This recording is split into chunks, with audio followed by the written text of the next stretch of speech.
બાપુ મેલ દો કે હા બાપુ મોહામાં જોઈ દે કેમ એ કે એ નહીં આવે કે થોડું ગાંડા ખેલા પાણી એન્જલી ભરીને નાખ્યું બધે જરા મોરા પછી બધા પગમાં પડ્યા હું મેલા ખેલા લુગડા તો આરો પૂરો હતો ને બિચારા આમરે કરતા હતા પછી તાણ કઈ ખબર પડી કે ભગવાન કીમાં છે કીને ખબર પડે એમાં જ હોય ભગવાન અમારે લુગડા પહેરાવે ને એમાં જ હોય ગાંડો આપણે એમ કહેવાય આ ગાંડો છે સુદામો ગાંડો નરસિંહ મહેતા અમારા ગામમાં એક ભગત હતો કારા હવે તને વાત કરો અમારા ગામમાં એક ભગત હતો ને કેટલા 80 વર્ષનો થયો ને ભગત હતો એ 15 વર્ષનો હતો ને તેદુનો પણ એ 80 વર્ષનો થયો એને પગે લાગતા નહોતું આવડ્યું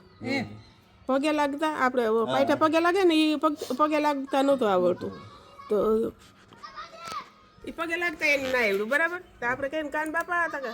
હા હાલશે કરી એમ કરી એ મર્યો ને ફટાક્યો થયો ને એનો છોકરો એવો અટાણે એની સમાધિ તારા બનેવી દેવા ગયા હતા તે દી તો એ ભગત થયો એ છોકરો એવો એને પગે લાગતા ના આવડે ને મેલાન હેલાન કોઈ દી નાઈ ધોઈને ના આવે એક લીગેજ થઈ ગયો ને ભાઈ ઓફ થઈ ગયો ને તેદી પાઠ તો સાંજે અમે પાઠ માંડ્યો ને સવારે કે વૈસી ભગત ઓફ થઈ ગયો કે તો ગુરુ તક ના તો મારે સમાધિ દેવા જવું તો અમે અહીંયા સમાધિ દેવા ગયા સમાધિ દીધી ને સમાધિ દઈને પછી ઘેર આવ્યા વરસદી થયું ને ભાઈ એને પડો ના દે ખોરામાં વરસદી એ નારિયેલી 2 વર્ષે બાયણે ફોટો નીકળો 2 વર્ષે હા ખોરામાં નારિયેલ હતું એ બાયણે નીકળ્યું ને અટાણે નારિયેલી થઈ ગઈ ને એ અટાણે પૂજાય ગમે એ માનતા કરો સફળ થાય તમારી અટાણે ભગત હાલમાં એ છે એની સમાધિ નારિયેલી ના ખબર છે એ ખબર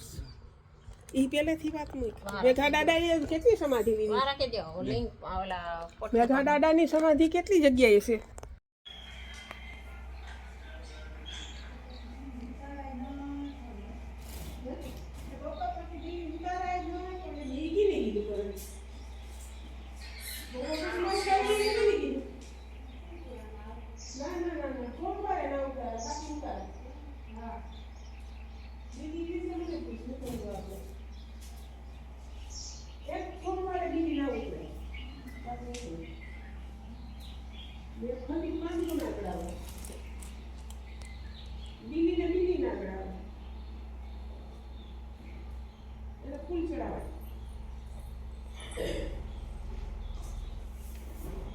ઓમ નમઃ શિવાય ઓમ નમઃ શિવાય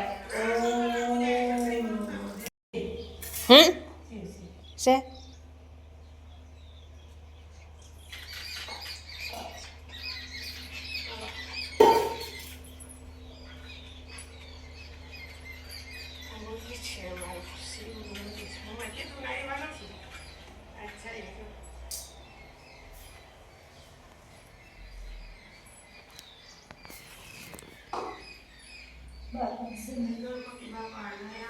બાપા હશે ને દીવો છે ને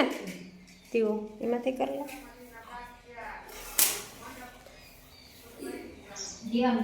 દીવામાં દીવો ના કરાય તો કઈ નહીં પણ એમાં દીવા રીતે ગમે ઓલું તો કરીને કરાય